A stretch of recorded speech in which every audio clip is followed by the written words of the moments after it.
यहाँ जो agriculture extension officer हैं आफ्ताब भट्ट साहब, मेरे बड़े करीबी और बड़े मेहनती ऑफिसर हैं और बड़े अच्छे से ये अपनी डिवीजन को चला रहे हैं। इनको मैं आज मुबारकबाद देता हूँ कि इन्होंने जो आज बेनिफिशरीज को ये जो सामान दे रहे हैं, एग्रीकल्चर जो होती है वो एक देश की रीढ़ की हड्डी है, उसमें ये बड़ा अच्छा काम कर रहे हैं। जेईओ सुरेंद्र कुमार जी, जेईओ तरलोचन सिंह जी, एई विकास गुप्ता जी, एईए सुभाष चंद्र जी और यहाँ जितने भी लोग बैठे हैं, मेरी मातृशक्ति, मेरे बुजुर्ग,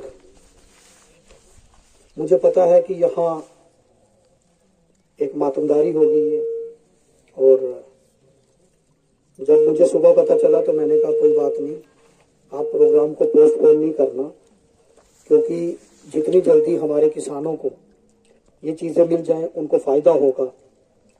मैं मुबारकबाद दूंगा एग्रीकल्चर डिपार्टमेंट को कि उन्होंने पहल की और ये जो क्लस्टर बनाया जिसमें 50 किसानों को डिपार्टमेंट की तरफ से, सरकार की तरफ से पंप दिए गए, उनको खाद दी गई और पूरा प्रोसेस समझाया गया। और सबसे बड़ी बात, आज हमें दिक्कत किस बात की है कि हर चीज में हम यूरिया इस्तेमाल करते हैं, इनऑर्गेनिक खादों का इस्तेमाल होता है जिससे बीमारियां होती हैं। और ये एग्रीकल्चर डिपार्टमेंट की पहल है कि इसमें उन्होंने एक ऑर्गेनिक वे में, जिसको हम लोकल लैंग्वेज में देसी कहते हैं, जितना मर्जी यूरिया हो, जब तक गोबर नहीं डालो, गोबर की खाद ना डालो तो हमें सुकून नहीं आता। आता सुकून नहीं आता। तो ये ऑर्गेनिक वे में, मैं अभी सुन रहा था स्कीम विकास जी बता रहे थे, ऑर्गेनिक वे में हम कैसे अपनी खेती बाड़ी को बढ़ा सकते हैं। मेरे एमएलए बनने के बाद मेरा सबसे ज्यादा फोकस जो डिपार्टमेंट किसी पे था, बिजली, पानी, रोड, सड़क तो है, स्वास्थ्य भी है, लेकिन एग्रीकल्चर, खेती बाड़ी, क्योंकि आज भी मेरी रजौरी कॉन्स्टिट्यूएंसी को देखें तो 70 से 80% लोग जो है वो खेती बाड़ी के साथ जुड़े हुए हैं। कोई अपने खाने के लिए खेती बाड़ी का काम करता है, कोई अपनी जिंदगी गुजारने के लिए उसका सोर्स ऑफ इनकम खेती बाड़ी है। लेकिन जो कि उनको स्कीम्स का पता नहीं चलता, स्कीम्स के बारे में उनको जानकारी नहीं होती, और हम जो पुराने तरीके से खेती करते हैं जिससे हम मेहनत तो बहुत करते हैं लेकिन उससे फायदा हमें नहीं होता। आप मेहनत बहुत करते हैं, कुछ लोगों ने खेती बाड़ी इसलिए छोड़ दी कि वो कहते हैं खर्चा ज्यादा होता है, आमदनी कम होती है। लेकिन मैंने आने के बाद मैंने चीफ एग्रीकल्चर ऑफिसर साहब को बुलाया, मैंने उनसे पूछा कि आप मुझे बताओ एग्रीकल्चर डिपार्टमेंट में क्या क्या स्कीमें हैं जो हमारे लोगों के लिए हैं, और उन्होंने मुझे स्कीम्स के बारे में बताया। अब ठीक है, ये पुराना क्लस्टर है, 1.5 साल पुराना है, इसमें पीआरआईज ने, क्योंकि सदीक साहब हैं, नेतर जी हैं, या जो भी यहाँ मकामी लोग हैं, उन्होंने जो उनको ठीक लगा वो उन्होंने किया। और वैसे भी मेरा वादा है कि 8 से पहले क्या हुआ मैं उसमें नहीं जाऊंगा। क्या कारण रहे, क्यों रहा, किसको, वो सब मेरे लोग हैं, क्योंकि मैं बदले की राजनीति नहीं, बदलाव की राजनीति करने आया हूं। आप सब लोग मेरे लोग हो। मैं जिस दिन बना था मैंने अपने मंच से एक बात कही थी, जिसने मुझे वोट दिया उसका भी शुक्रिया, जिसने नहीं दिया उसका भी शुक्रिया।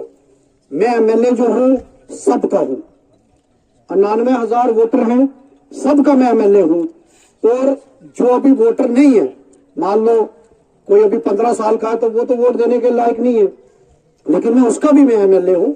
जब डेवलपमेंट की बात है तो मेरे लिए ये एक पार्टी का, ये दूसरी पार्टी का, ये तीसरी पार्टी का, जो गलतियां इससे पहले हुई हैं वो गलतियां मेरे एमएलएशिप में नहीं होंगी, ये मैं आपको वादा दिलाता हूं। आपको घबराने की जरूरत नहीं है। कोई बात ये मत सोचना कि पहले अगर यहां से हुआ कि ये किस पार्टी का है, पार्टी वाइज चीजें हुई, लेकिन आप इस बात पे इत्मीनान रखना कि मैं आपका बच्चा हूं, आपका बेटा हूं, आपका भाई हूं। मेरे लिए आप लोग, मैंने सावरी जो है ना, सामने मेरा सियासी घर है और मैंने इसको अडॉप्ट किया हुआ है। मैंने अपनी सियासत की शुरुआत जो है, अपनी राजनीति की शुरुआत जो है वो मैंने सावनी से शुरू की हुई है और सावनी मेरे दिल के करीब है। इसलिए आप सब लोग मेरे अपने लोग हो, आपकी तकलीफ मेरी तकलीफ है।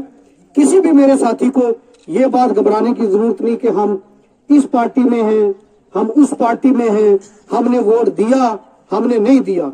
मेरे लिए आप सब मेरे माथे का ताज है, मेरा अपना परिवार हो आप लोग, मेरा अपना परिवार हो।